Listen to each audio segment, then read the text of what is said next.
marching on to freedom land. We're gonna let go oppression. Turn me around, oh, turn me around, oh, turn me around. Ain't gonna let go oppression. Turn me around. We're gonna keep on walking, keep on talking, marching up to freedom land. Ain't gonna let racism turn me around, turn me around, turn me around. Ain't gonna let racism turn me around. We're gonna keep on walking, keep on talking, marching up to freedom land. Ain't gonna let racism turn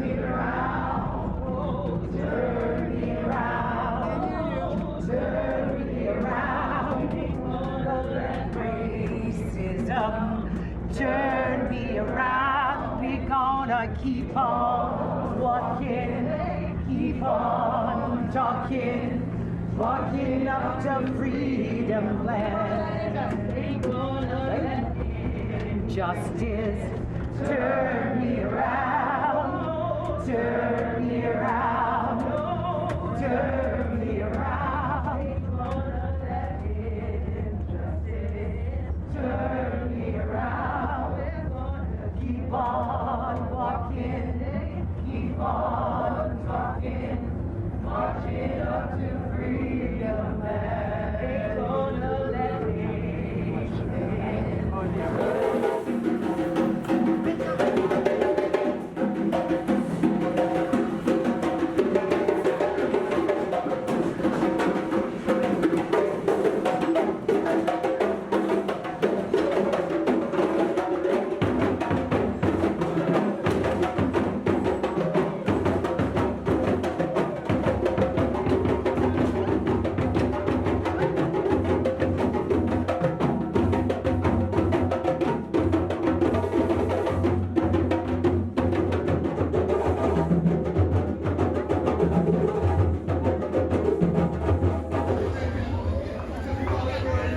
Attention all passengers, please stand back of the yellow line as the train is on the approach.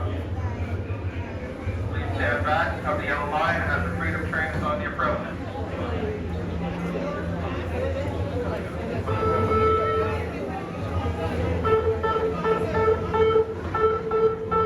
Attention all passengers.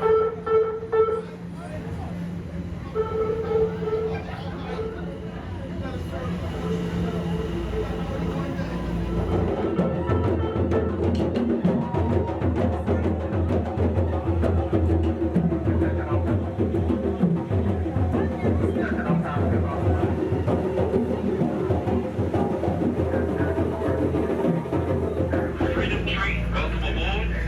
Next stop will be Sheppard West. This is the Freedom train. Welcome aboard. Our next stop will be Sheppard West Station. Clear the doors. Everybody's on right now.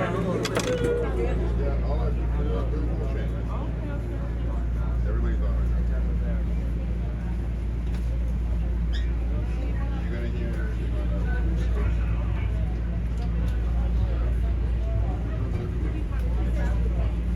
Hello? So good evening, everyone. Good evening. I hope that you can hear my voice. And we are now going to ask every one of you in the train to go into silence. You will know what that moment will be when we come out of silence.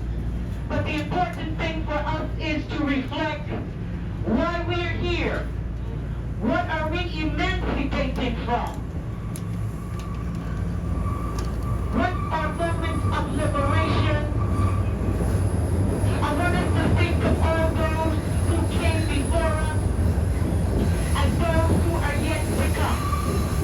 And so we invite you to join in this moment of collective silence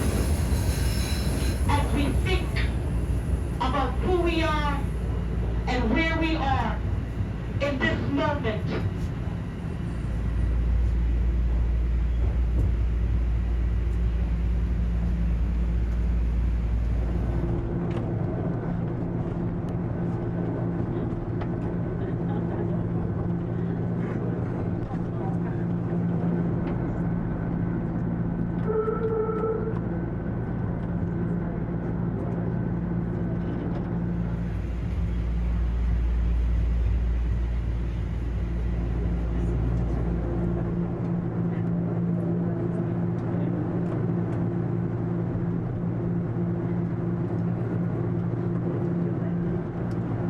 Introduce you to Conrad Coates. Conrad was born in London, England, to immigrants from Jamaica. At a young age, he moved to Canada, and after school, he worked in local and regional theaters and at the Stratford Festival. Conrad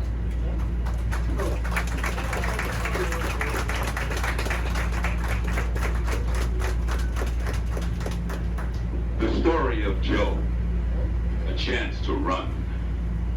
First night. Joe, 16 years old, had long meditated his escape. He worked the plantation in the summers, making tobacco, as he termed it. When Joe was not employed in the city, he was allowed to go to church. On his way home one Sunday evening, he fell in company with a gentleman who might be entrusted as a friend. Just after it was dark, at an appointed time, upon an appointed signal, Joe slowly raised his head above clumps of bushes, in which he was concealed in an old cemetery near the bounds of the city. Joe was astonished to see 4 other heads arise, as if they came out of the graves from behind tombstones and low bushes. All of them were silent and motionless until they heard signal number 2. When the silent tread, they all approached the signal station, each trembling with fear, walking without even daring to whistle to keep off the spooks. When they came together, all of them were surprised to find they were acquainted and related to each other. Each knew that others were going, but none knew who the others were until they met among the tombs. The other 4 had been hired to different parties in the city, and not one of them had revealed to the other the secret of their movements. The man who met them there was a stranger to all of them, as they expected he would be, but having exchanged signals, they all trusted him. Joe always declared he was expecting to just go down into the ground among the dead folks and in some mysterious way be carried off. And their fears had almost got the better of their longings for liberty when they were joyfully relieved by the man, the conductor, who told them that they were to follow the turnpike until they came near the railroad, and then take the railroad track passing around stations in the fields and woods. Find the track again and go on until you see a man standing in the middle of the track. Stop and listen, and if you hear him say "Ben," go to him and do as he tells you. He told them to walk fast, as they had 30 miles to go. He showed them the North Star and its bearings upon their route, shook their hands, and with quivering lips bade them Godspeed. They were soon out of his sight. They traveled by starlight until about midnight, when clouds obscured the stars, and in passing around the village, they got bewildered and lost. After wandering in the fields and woods an hour or more, they stopped to consult their course and found that there were 5 different directions, each of which were strenuously contended for as the way to go. And there would probably have been a 6th way had there been another man in their party. So much time had been lost that, as Joe said, the chickens began to crow before they discovered Ben standing on the track. They stopped until Ben spoke with them, and said his own name. And then they followed him into a field, and coming to a stack of corn stalks, Ben removed a few bundles, and the men went in.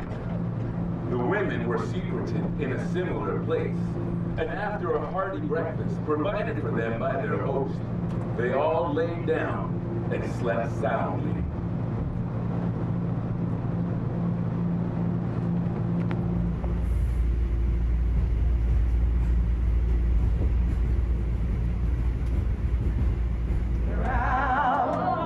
Turn me around, turn me around, ain't gonna let no hatred turn me around. Turn me around, turn me around, ain't gonna let nobody turn me around. The rivers of Babylon, where we sat down.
be